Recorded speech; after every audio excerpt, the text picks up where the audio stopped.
O, atvažiavau ką tik. Va čia tokių va matosi daug autobusiukų stovi.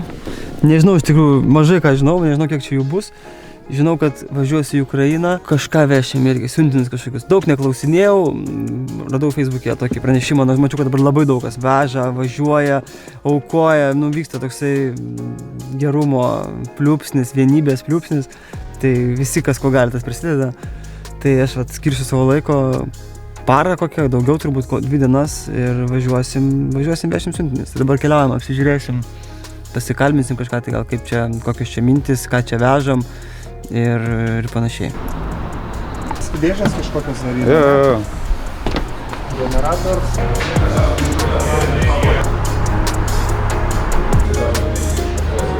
Paulius Marius ir telefonas jūsų nuo ekipažo? 861.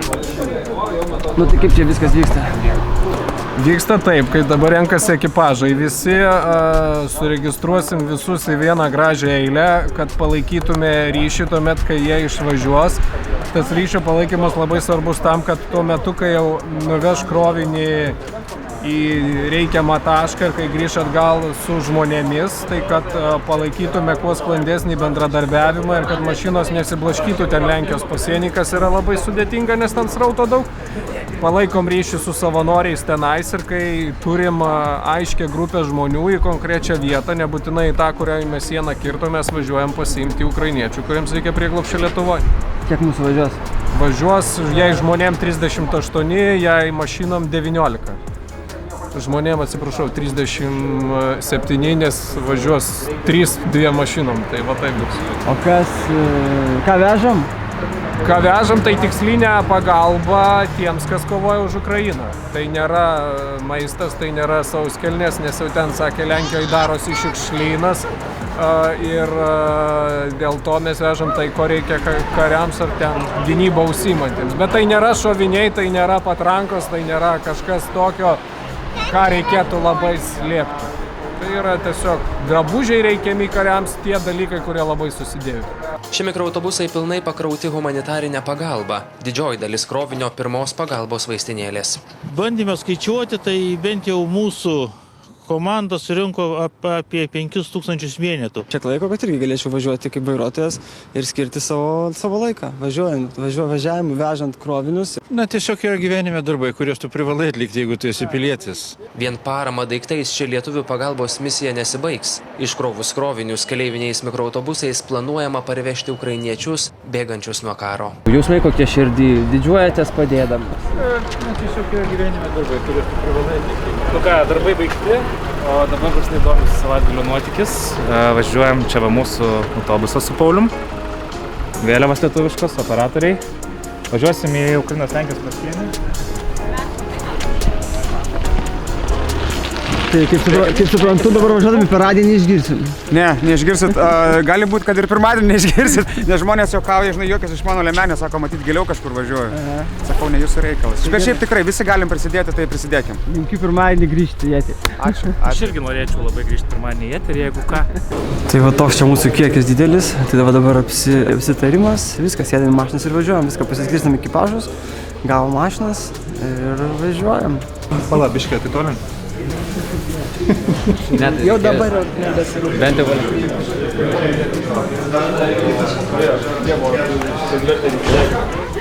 nebemaišom modelį, jau dabar jeigu padarėt. Taisom vėliavėlės, mano ekipažo kompanionas. Nenori įlysti. Artūras. Nenori įlysti. Tau raktą duos. Na,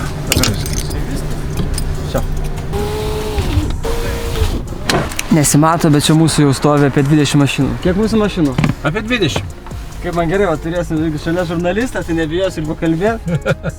Atvažiavom į Lazdijų Circle K, pakrautos dėžės, čia prisipilam kūro, kaip suprantu, Circle K dovanoja čia kūrą visiems, pripils visų bakus pilnutėlius ir minsim toliau. Ko sustojam? Nežinau. Kažkokios patikros, matyt, pasienio zona. Žiūrėsim, kas čia bus. Pravažiavam paprastai, slaptažodis Slava Ukraina. Ir praleido, važiuokit, sako.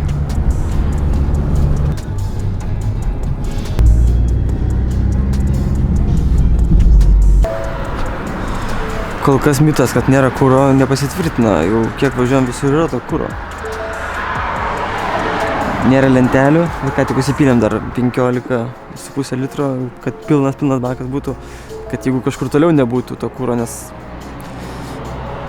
girdėjom ne iš vieno žmogaus, kad nėra kuro. Ukrainoje iš vis nebėra kuro, o bet aplink Ukrainą irgi to kuro nėra. Taip.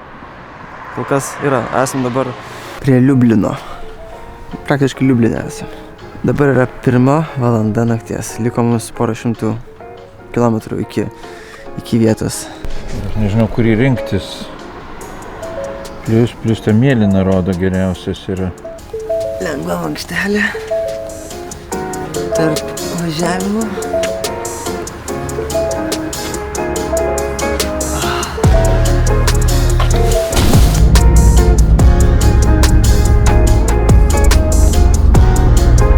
Esam prie Lenkijos, Ukrainos pasienio beveik, dar čia mūsų yra 5 km, susirinkom čia į krūvą ir važiuosim visi kartu, bet ten dabar yra erorai su logistika, žmogus fūra, kuri turėtų mūsų daiktus priimti, neatsako kažkas tai tokio, žodžiu, nelabai dabar kažkas kažką žino, dabar yra 4:30, tai visi tik vis snaudžiantys, žodžiu, laukiam.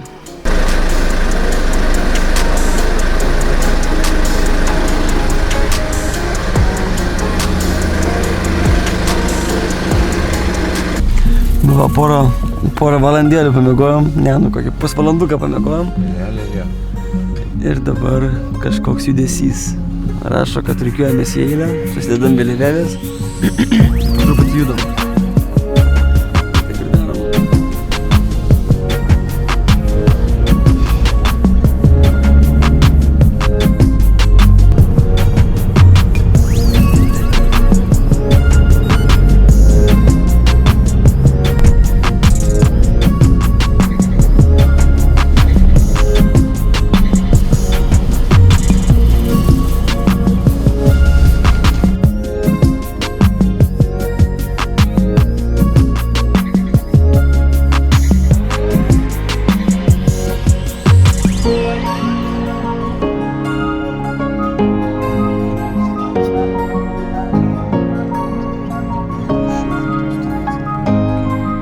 Nedaug daiktų Paliekam savo namus.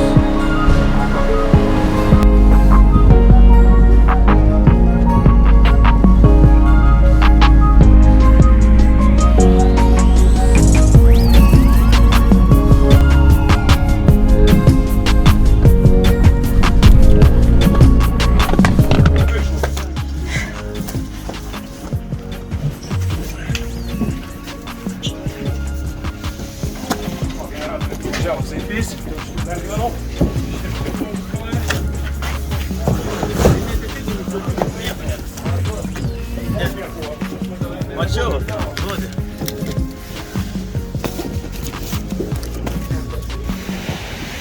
Čia generatorius.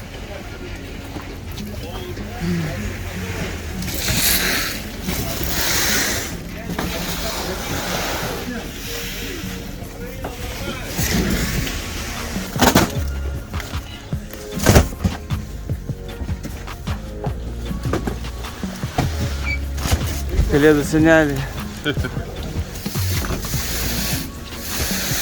Nebespėja fūros farširuot.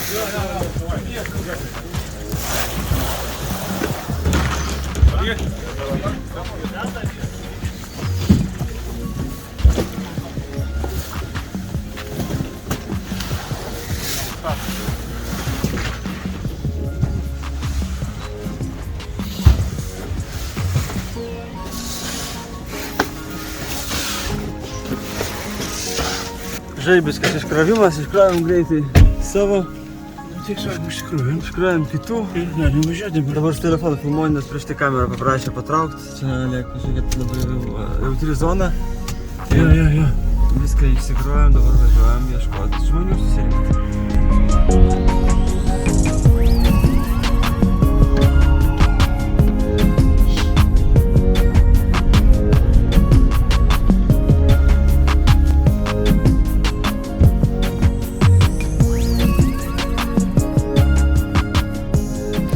Vakar grįžom 1 valandą nakties maždaug praleidom 31 valandą mašinai. Tai paskui nutrūko, ten vienoje vietoje prie sienos mane sudrausmino, kad nefilmuoksiu šitas, sako, big kamera iš vis, sako, slėpsiu ją, nes gali liepti ištrinti. Ir kai kuriem iš mūsų liepė ištrinti medžiagą, ką ten fotografavo, filmavo, nes, yra slapta medžiaga, slapta vieta, kur negalima filmuoti, bet nieko aš tam baisaus nenufilmavau. Norėjau nufilmuoti tiesiog žmonės, kaip jiems tenais yra sunku. O nufilmuoti tam, kad kažkas galbūt ir iš jūsų išdrįstų atvažiuoti ir padėti, nes tai nieko čia nėra sudėtinga, nieko nėra baisaus. Bet yra kažkodėl žmonės kartais bijo, galvoja, kad ten, karas, iš tikrųjų karas vyksta baisu ir važiuoti bijo, kažkaip tai padėti žmonėms. Tai tikrai tai nėra nieko baisaus, mūsų atvažiavo visi grįžo saugiai, jokių tenais nėra problemų, netikėtumų. Yra labai daug organizacijų, kurios dabar kviečia žmonės padėti, prisidėti, būtent atvežti nuo pasienio, parvežti žmonės. Nedaug kas nori Lietuvą, iš tikrųjų, aš ten nemažai pavaikščiau, pabendravau, tai Lietuvą labai mažai kas nori. Nebent, bet kažkokį turi čia ryšį, kažkokį turit pažįstamą čia, kas čia pasikviečia pas save. Bet šiaip tai Vokietija, visi nori Germany. Galima nesunkiai suprasti, kodėl. Turbūt dėl to geresnio pragyvenimo, dėl geresnių išmokų, geresnių atlyginimų. Gdańsk, говорю про Німеччину, ви уважні? Будьте уважні! Авто наразі на першому місці. Tik paskui sužinojau, kad ten negalima filmuoti, aš ten truputį prasivaikščiau, pafilmavau. Tai tikrai toksai, nesinoriu taip, nei kažką tai kalbinti. Bet mūsų šeimų šitas, kur mes parvežėm, mes Busike turėjom 7 vietas. Mes 7 žmonės ir parvežėm, 4 vaikus ir 3 moteris. Ir nesinorėjau, pradžiai galvoju gal pakalbinti, kaip tenais, kokių jų yra, kas ten vyksta realiai, ką jie gali papasakoti. Bet visiškai nieko nesinoriu paskui kalbinti. Ten irgi tam centre vaikščiau, aš toks esu šiaip drąsus, naglas, aš galiu taip pakalbinti, bet kažkaip tiesiog nesinori. Tiesiog jos taip kažkaip toksai supranti juos, kad jiems tikrai jie labai pavargę ir jie tikrai nenori čia nieko filmuotis ir pasakotis. Aišku, gal visokių yra kažkas, tai gal ir nori, kad kuo daugiau žmonių pamatytų tą jų bėdą ir kad pamatytų, ką ta Rusija tenais išdarinėja.